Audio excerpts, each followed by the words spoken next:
Hello guys, this is Admin Nati of Online Filipino Freelancers.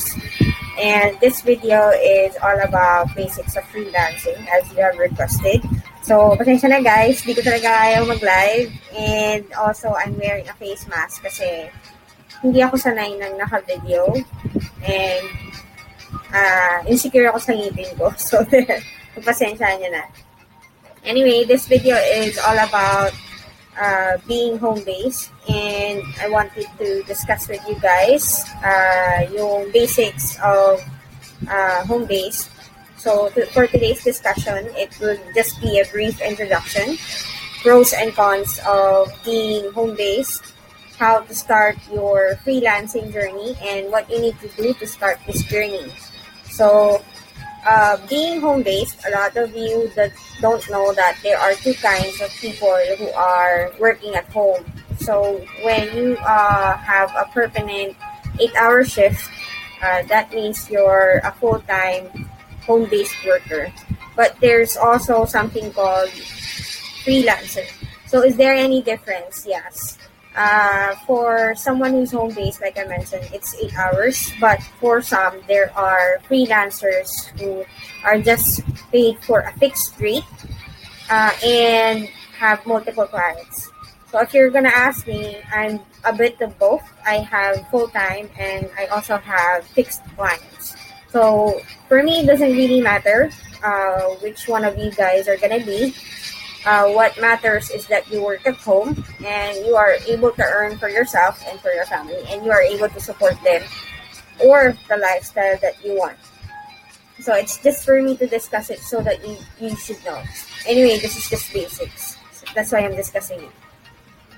So pros and cons of home-based. So let's just be real, because a lot of you are seeing positive post here at off, and we do moderate it. We don't want negativity in the group as much as possible. We try to make sure that you see the fruits of hard labor, but it doesn't necessarily mean we don't go through hardships.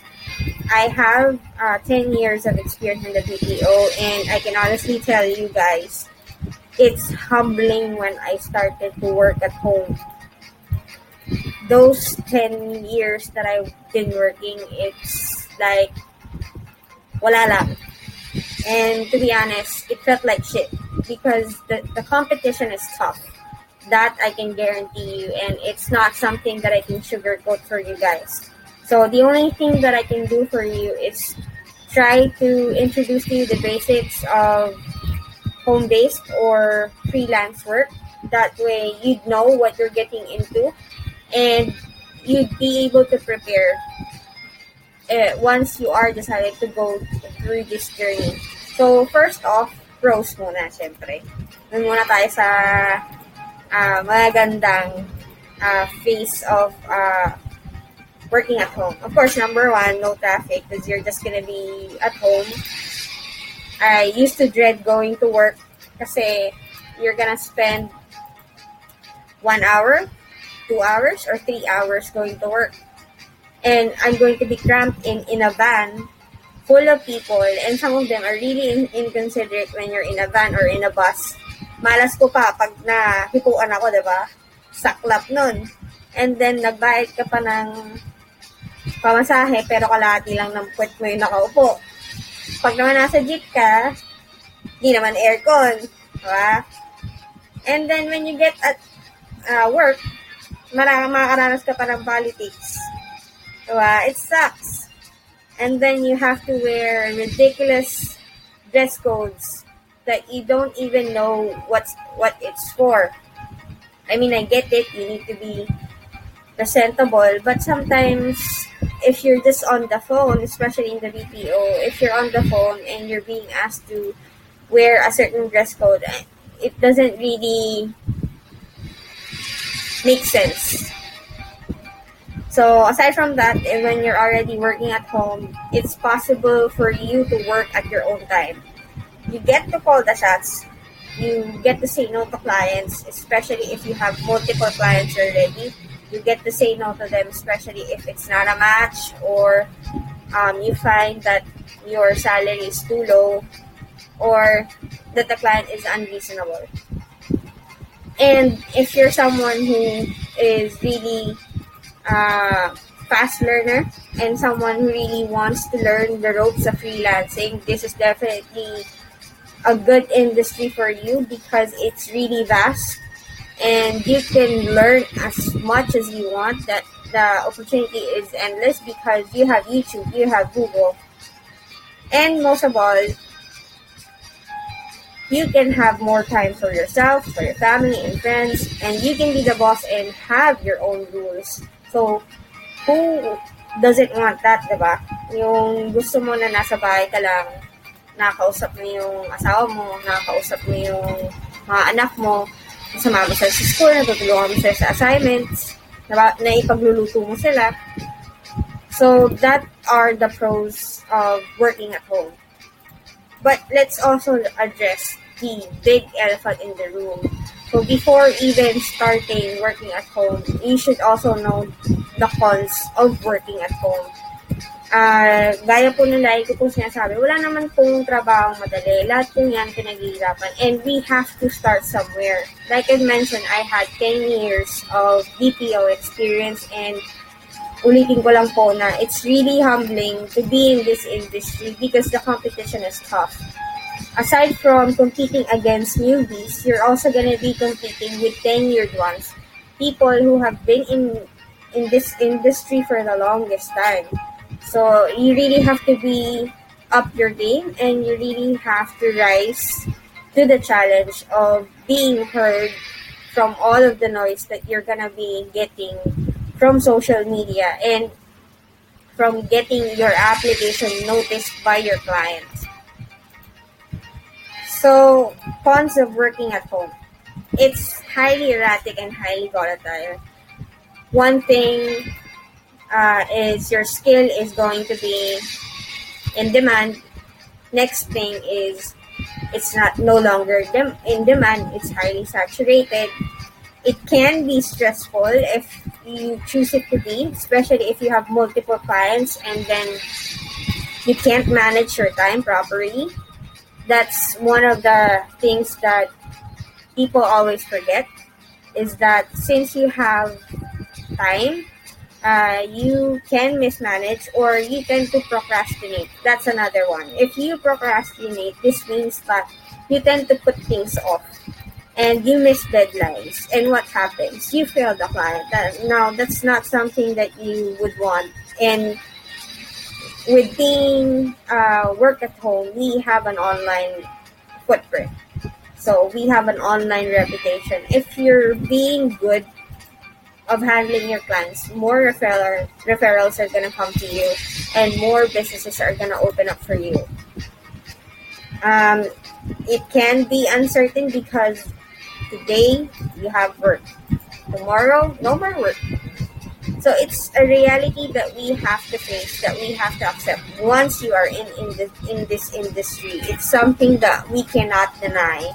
So, hindi po mapapangako ng sino man sa inyo ang certainty. We make it certain by being someone memorable in our clients. This means that they are able to remember us by the quality of our work. They are able to remember us by the value that we provide to them. But if you're someone who's just have an employee mindset, who just wants to be chill lang, it's gonna be tough for you. That I can tell you. Of course, there are no benefits here like HMOs. You have to really provide one for your own and for your family, and it can be expensive. You also have to provide your own internet, your own equipment, your own office if you want to. And then there's no contract. So when there's no contract, like I mentioned a while ago, an employee can choose to terminate you, leave you, or just ghost you. And then for those people who are in the province, there are brownouts. So another one for the equipment, you might need a generator. And of course, since we work at home, some of us don't have the luxury of having aircon. I mean, as I record this video, I'm only using an electric fan. So there. So since I've discussed to you the pros and cons of working at home, how do you start your home-based journey? Number one ko, know your skills and gain skills. What do I mean by know your skills? Kayo lang po yung makakapagsabi kung ano po yung skills nyo po. Ngayon, kailangan nyo pong malaman kung meron po bang market para po dun sa skills na yun. Kailangan nyo rin pong malaman kung yung skills na yon makakatulong po sa business or makakapag-add ng value sa magiging client nyo po. No client is alike. It means that every client that you encounter, iba-iba po sila ng need. So, it doesn't necessarily mean na porket po na nasa isang industry po tayo, magkapareho na po ng magiging need ng client. May mga kanya-kanya po silang preference, may kanya-kanya po silang rules, may kanya-kanya po silang pamantayan. So, kailangan nyo din pong mag-adjust kung ano po yung pangangailangan po nila. And at the same time, minsan, pag may mga skills po na nare-require yung client, minsan, kailangan nyo po maging resourceful. Kasi po, pag po bayad ka na, and ine-expect ng client sa'yo na gawin mo yung isang bagay na hindi mo kaya, so dapat po, resourceful po tayo. Alam po natin kung ano po yung gagawin. Paano po pag halimbawa wala po akong experience or wala po akong skills? So, hindi pa ako naniniwala na hindi kaya ng isang newbie or walang experience na makapasok po sa industry ng work at home. It's all about how much you really want this. Kasi po yung 10 years ko po na nagtrabaho ako sa BPO, like I mentioned po, it was treated like shit. Everybody has that. So what makes you different? That was honestly what I felt when I was starting out. So the challenge is, how can you be unique in the midst of all the noise of social media or in the midst of the market? So what sets you apart is, who are you? I make it to a point na pagka po nagpapakilala po ako sa client ko, I'm confident enough to tell them na we need to be a match. Our values should align and I should be able to add value. And if in any case po na nakikita ko na I will not be able to add value to this client, definitely tumatanggi po ako kasi para po sa akin, yung pong salary po, last na po yan ang negotiation na ginagawa ko sa client ko. Kasi kahit po na kumikita po ako, and then yung business niya, hindi kumikita, that's not ethical po kasi. So, dapat, we should be able to grow with them, and at the same time, they should be able to find the value in us, in their business. It doesn't make sense po na they will hire you because of your personal problems. So, I understand we have problems naman, and that's a good motivator for you to do good. But put yourself first. Put yourself first in the client's feelings or needs. Kasi they're hiring you for your skills. They're not hiring you because of your situation. They're hiring you because there is a need. And if in any case you don't have any skills, learn them. Kasi in this digital age, there are apps that can help you. There are websites that can help you. There's YouTube. And if you're lucky enough, find a mentor. Find someone who can teach you. I can't really recommend you mentors of who can teach you. There's only one, of course. That's CJ, our founder herself, because she is our founder, and she is trained, world-class trained of being a trainer. If you want to be an e-commerce VA, definitely you can enroll in her course. But for paid courses, make sure din naman po na you make due diligence.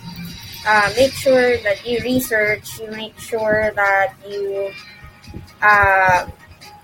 make sure that this person is really well known for her craft and she can deliver and she can really shine you and train you to be train you for someone who you want to be in this industry. So another thing is to aside from investing in yourself, when you invest in yourself, you need to provide enrollment fees.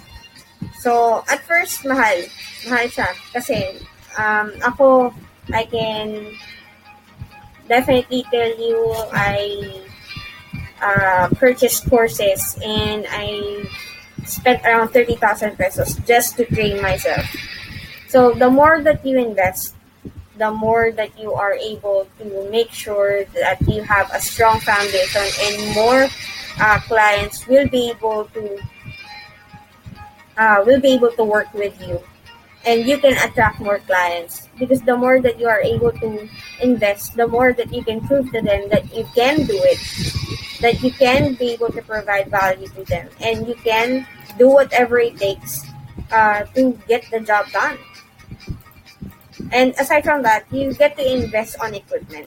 So if you're really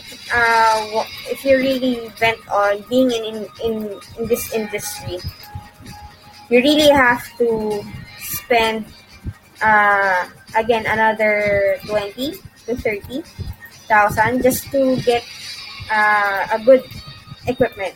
So what does the equipment mean? It could be a laptop. It could be a PC. In my case po, nagpa-assemble po ako ng PC ko. So yung PC ko is i5 with 8GB of RAM. Kasi kaya po ako nag-invest na kasi I really saw myself being in this industry for a very long time. And then, as I go along, that's the time na nag-invest na po ako ng ibang mga gamit. Backup po na laptop, backup na internet, and then soon I will have my own generator. Although dito naman po sa lugar ko, hindi naman po masyado nag-brown out. But you can never be too sure. And we also want to make our clients at ease na hindi tayo mawawala. Na sa oras ng pangailangan nila, nandun parati tayo and we can respond and we can work.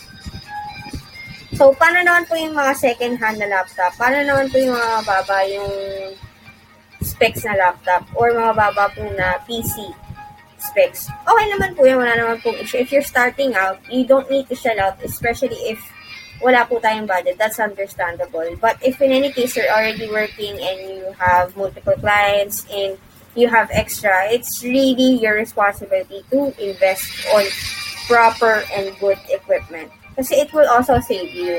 Wag po tayo yung kung kailan po nasira na, saka po tayo magpapalit. Or kung kailan po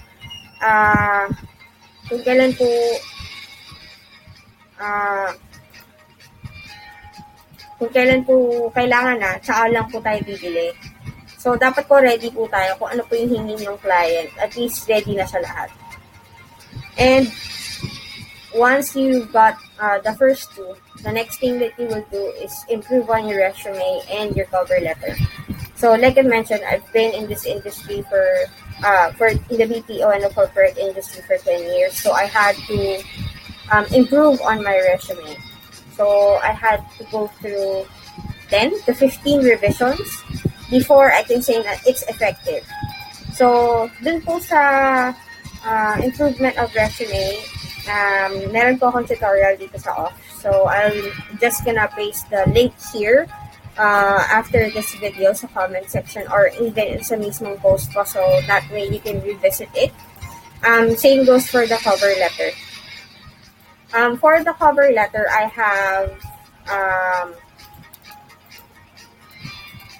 have templated na cover letter, but I make it to a point to also tailor fit it dun po sa job post. Why? Because it's important that you are able to establish to your client that you're not just someone who is not memorable. You should be able to convince them the importance of hiring you. So, what does that mean? Let's say, for example, sinabi niya na, how do you introduce yourself? So, introduce mo yung sarili mo in the best possible way na maaalala ka. Ako, I introduce myself in such a way wherein I disclose personal details. And I make it to a point to be realistic. Before I record, meron na po akong kodigo, pero I still put ad-libs on it just to make it more human. And I'm a bit of I'm actually a perfectionist. So I make it to a point na it's perfect for me. That way, pag makita niya, it's well made. And it's not just an application wherein nagmamadali ka, or it's an application na naipasa na sa iba. So there. So for now, this is just it, since this is just an introduction video to basics of freelancing. We'll go in depth, more discussion when I make more of these videos. Sorry, this is the first time na gumawa ko ng video, so I hope that you are able to get insights from me of how you would like to have how you are going to start your home-based journey. So if you have any questions, just feel free to comment below, and I'll make it a point to answer them. So that's just it. Hope to see you soon, guys. Bye.